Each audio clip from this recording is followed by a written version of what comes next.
Hello everyone, sexual reproduction in flowering plants part 10। इसमें आज की वीडियो का टॉपिक है विंड पॉलिनेशन। पॉलिनेशन पहली वीडियो में मैंने बताया था 2 टाइप का पॉलिनेशन है। एक तो सेल्फ पॉलिनेशन, एक क्रॉस पॉलिनेशन।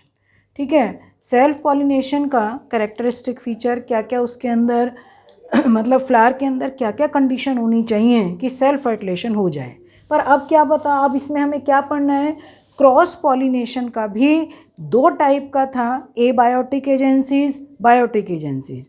एबायोटिक एजेंसीज में है first number anemophily, wind pollination.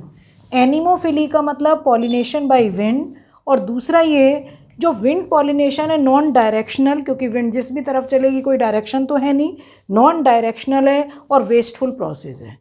Pollen grains, large number में पॉलन ग्रेन्स प्रोड्यूस होंगे और बहुत मतलब स्टिग्मा पर, फ्लावर्स के स्टिग्मा पर बहुत कम पहुंच पाते हैं, ज़्यादा इधर उधर उड़कर सब वेस्ट हो जाते हैं, तो ये एक वेस्टफुल प्रोसेस।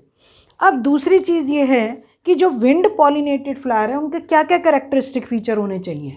तो विंड पॉलिनेटेड फ्लावर के सब बच्चे एकदम माइंड में लाओ क्या क्या होने चाहिए भाई। पॉलन ग्रेन्स बिल्कुल लाइट वेट के होंगे, नॉन स्टिकी होंगे, एयर के थ्रू इजीली उड़ने वाले हो सकते हैं, स्टिक मतलब होने चाहिए, और स्टिग्मा जो है वो फैदरी होना चाहिए जिससे पॉलन ग्रेन्स को आसानी से वो कैप्चर कर ले। तो इसमें मैंने कुछ कैरेक्टरिस्टिक फीचर ये लिखे हैं कि both the stigma and anther are exerted, anthers are versatile, मतलब दोनों बाहर की तरफ होने चाहिए। एक डायग्राम स्पेशली मैंने ये दिखाया है, एक्सर्टेड बाहर की तरफ, वर्सेटाइल ये हैंग डाउन मतलब हैंगिंग, इस तरीके से हैंगिंग होते हैं, तो ये एंथर्स वर्सेटाइल है। लिली वगैरह में भी इसी तरीके से होता है। एक वर्ड इसमें बहुत ज़्यादा यूज होता है कि what are tassel and cob. Tassel male flower के लिए होता है कि मेल फ्लावर का जो बंच है, मेल फ्लावर के बंच को बोलते हैं टेसल, ध्यान रखोगे। और कॉर्न कॉब मतलब जो ओवरी है, ovary after fertilization ovary changes into fruit, तो फ्रूट का जो मतलब मक्का जो होती है, भुट्टा जिसे कहते हैं, उस पे दाने लगे होते हैं, वो उसका होता है कॉब। तो ये फीमेल फ्लावर से बनता है, ओवरी से कॉर्न कॉब, और टेसल क्या है, ग्रुप ऑफ मेल फ्लावर। तो बच्चों को कई बार कन्फ्यूज़न होती है और ये 1 मार्क क्वेश्चन काफ़ी इंपॉर्टेंट है। Pollen grains are light, small and dusty. They can be blown to distance up to 1300 kilometer. They are dry, non-sticky and unwettable. मतलब पानी में भी गिर जाते हैं तो ये नहीं है, इनके ऊपर लेयर होती है जिससे भीगते नहीं हैं।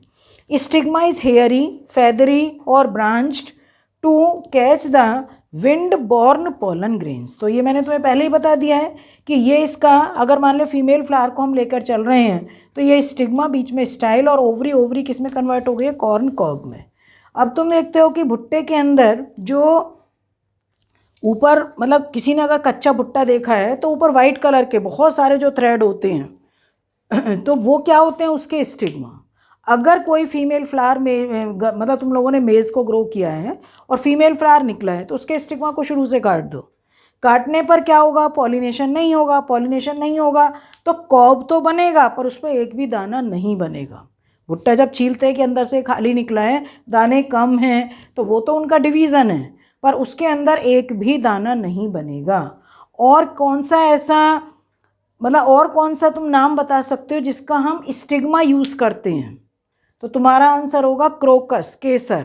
केसर का जो स्टिग्मा है, जो हम कहते हैं केसर हम यूज़ कर रहे हैं, वो उसका स्टिग्मा ही होता है। ठीक है, तो यहाँ से ये मेज़ में पॉलिनेशन है, पॉलिनेशन पॉलन ग्रेन्स निकलेंगे, एयर में ब्लोन करेंगे, और कुछ अगर एयर में ये उड़ते हुए स्टिग्मा पर आएंगे तो यहाँ पॉलिनेशन होगा, फर्टिलाइजेशन होगा, एंड देन सीड का फॉर्मेशन होगा जिसको ग्रेन्स बोलते हैं, कॉर्न कॉब बनेगा। इसका अदर एग्जाम्पल क्या है, एक तो मेज़ है ही, अदर एग्जाम्पल ग्रास, मलबरी, ज्वार हो गया, एमेरेंथस है, और भी बहुत सारे फ्लावर हैं जिनमें एयर पॉलिनेशन होता है। ठीक है, तो एयर पॉलिनेशन के कैरेक्टरिस्टिक फीचर, और दोनों डायग्राम एग्जाम में सब बच्चे दोनों डायग्राम ड्रॉ करेंगे। ठीक है बेटा, इस वीडियो में इतना ही, और ये सबको समझ में आ गया होगा। Okay, thank you.